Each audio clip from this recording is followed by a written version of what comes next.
Bismillahirrahmanirrahim. Assalamualaikum warahmatullahi wabarakatuh. Okey, hari ini kita akan masuk kepada subtopik yang terbaru iaitu prinsip Bernoulli. Okey, sebelum tu kita kena tahu dululah apa yang dimaksudkan dengan prinsip Bernoulli. Okey, dalam prinsip Bernoulli menyatakan bahawa dalam pengaliran sesuatu berdalir, tekanan dalam berdalir adalah tinggi jika berdalir mengalir dengan laju yang rendah. Okey, sebaliknya, tekanan dalam berdalir adalah rendah jika berdalir mengalir dengan laju yang tinggi. Okey, sebenarnya berdalir ni dia merujuk kepada cecair ataupun gas. Kalau pepejal dia bukan berdalir ya. Pepejal dia tak boleh pindahkan tekanan. Okey. So senang cerita dekat sini, kalau dia punya laju tu ataupun kelajuan dia tinggi, maka tekanan rendah terhasil. Sekiranya kelajuannya rendah, maka tekanan dia tinggi akan terhasil. Okey, kita tengok contoh aplikasi prinsip Bernoulli dalam kehidupan harian. Okey, contoh yang paling mudah adalah bentuk aerofoil sayap kapal terbang. Okey, sekarang kita fokus kepada sayap kapal terbang. Okey, ni sudut serang dia. Okey, macam sayap burung kan kalau awak tengok kan. Okey, sebenarnya perbezaan laju pengaliran udara di atas sayap dan di bawah sayap menghasilkan tekanan yang berbeza. Okey, kita perhatikan pada bahagian atas. Okey, bahagian atas ni aliran udara dia berhalaju tinggi, maka tekanan udara rendah terhasil. Sementara itu pada bahagian bawah bawah sayap kapal terbang ni tadi, aliran udara berhalaju rendah, maka tekanan udara tinggi yang terhasil. Sekarang kita dah ada dua tekanan yang berbeza. Dekat atas tekanan udara rendah, dekat bawah tekanan udara tinggi.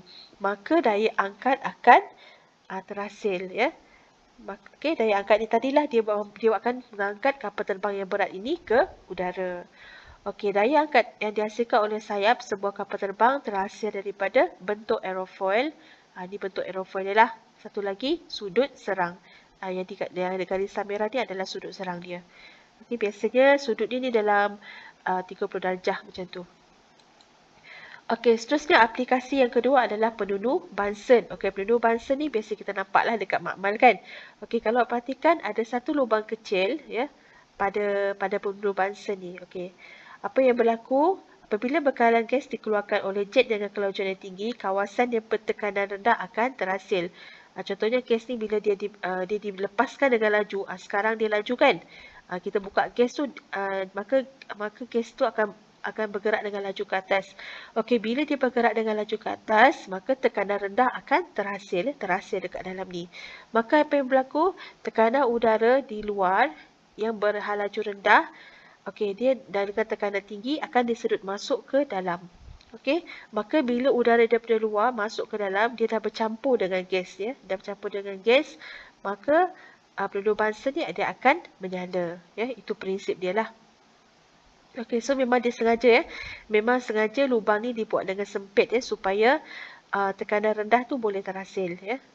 Maka dengan cara itu udara daripada luar boleh masuk ke dalamnya disebabkan oleh perbezaan tekanan. Okey, seterusnya kita tengok helikopter. Okey, helikopter ni dia bergerak dengan dibantu oleh dua rotor iaitu rotor utama. Kita ada satu lagi adalah rotor ekor. Okey, rotor utama ni tadi dia membantu pergerakan ke atas dan ke bawah, manakala rotor ekor pula membantu pergerakan ke kiri dan kanan. Okey, tak nampaklah dekat sini ya. So apa yang kita perhatikan? Okey, pada bahagian atas dia aliran udara berhalaju tinggi akan menghasilkan tekanan udara yang rendah. Sementara pada bahagian bawah ni tadi, pada bahagian bawah dia punya rotor ni lah. Okey, aliran udara berhalaju rendah akan menghasilkan tekanan udara yang tinggi.